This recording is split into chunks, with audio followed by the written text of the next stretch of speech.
আমরা এখন দেখব ইন্ডাক্টর সিরিজ কানেকশন। তো আমি কি করব, এন সংখ্যক ইন্ডাক্টর আমি সিরিজে কানেকশন করব। এভাবে পরপর তিনটা নিলাম, এরপর ডট ডট দিয়ে ধরলাম আমি এন সংখ্যক ইন্ডাক্টর আমি এখানে কানেক্ট করলাম। এটা L1, এটা L2, এটা L3।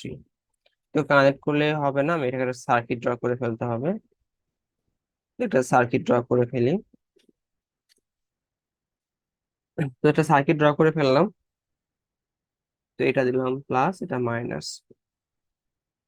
তো এখানে টোটাল ভোল্টেজ ভি, আর এই সার্কিটের মধ্যে দিয়ে আমাদের কারেন্ট যাচ্ছে আই। এটার আর যে ভোল্টেজ ড্রপ সেটা দিলাম V1, এটার আর ভোল্টেজ ড্রপ V2, এটার আর voltage drop V3, dot dot dot dot এর ভোল্টেজ ড্রপ হচ্ছে Vn।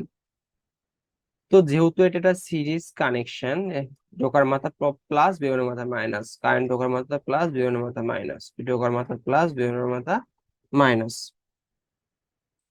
তো এরপরে এখন আমরা কি জানি যে সার্কিটের টোটাল ভোল্টেজ আসলে কি হবে, সার্কিটের মোট ভোল্টেজ আসলে কি হবে, এই যে প্রত্যেকটা ইন্ডাক্টরের আর আর যে ড্রপ হচ্ছে সেগুলোর যোগফলের সমান। তাহলে লিখতে পারি কি ভি, লিখতে পারি কি V1 plus V2 plus V3 plus V4 plus, এখানে যেহেতু তোমার তিনটা নিয়েছি, তিনটা নিয়ে dot dot dot dot dot dot N সংখ্যক, তাই না? তো এটা হলো এন সংখ্যক নিলাম। তো এখানে ভোল্টেজ ড্র, এখানে আমরা জানি ভোল্টেজের ইকুয়েশন কি জানি, V equal to L DI by DT, তাই না? তাহলে এখানকার ভোল্টেজ ড্রপ কি হবে, এটার ক্ষেত্রে L1 কারেন্টের ভ্যালু তো সমান ডিআই বাই ডিটি, এটার ক্ষেত্রে কি হবে L2 ডিআই বাই ডিটি। এই যে এখানকার ইন্ডাক্টর ভ্যালু L2, আর এখানকার কারেন্ট যেহেতু সিরিজে কারেন্ট সমান থাকে, এবার কি হবে L3 DI by DT plus dot dot dot dot dot dot L N DI by DT.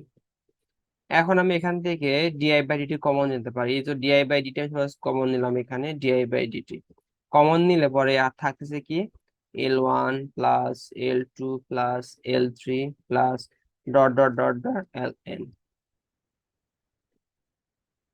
এখন এতটুকু হইলো। তো এই যে সামনে যেটুকু আসছে আসছে এটাকে আমরা লিখতে পারি কি সামেশন অফ। তো এখানে আমাদের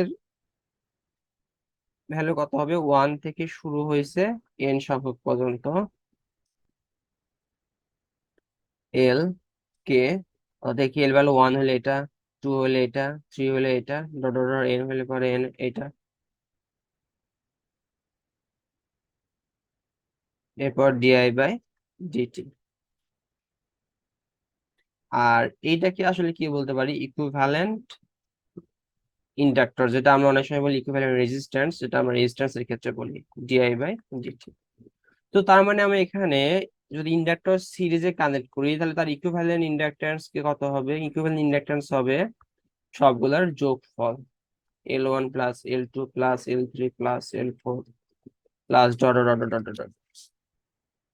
তাহলে ইন্ডাক্টর সিরিজে থাকলে আমরা কি করব, আমরা রেজিস্ট্যান্সের সময় যেমন করি সবগুলো যোগ করে দেই, ঠিক তেমনই করে দিব। তাহলে আশা করি ইন্ডাক্টর সিরিজ কানেকশনটা ক্লিয়ার হয়েছে।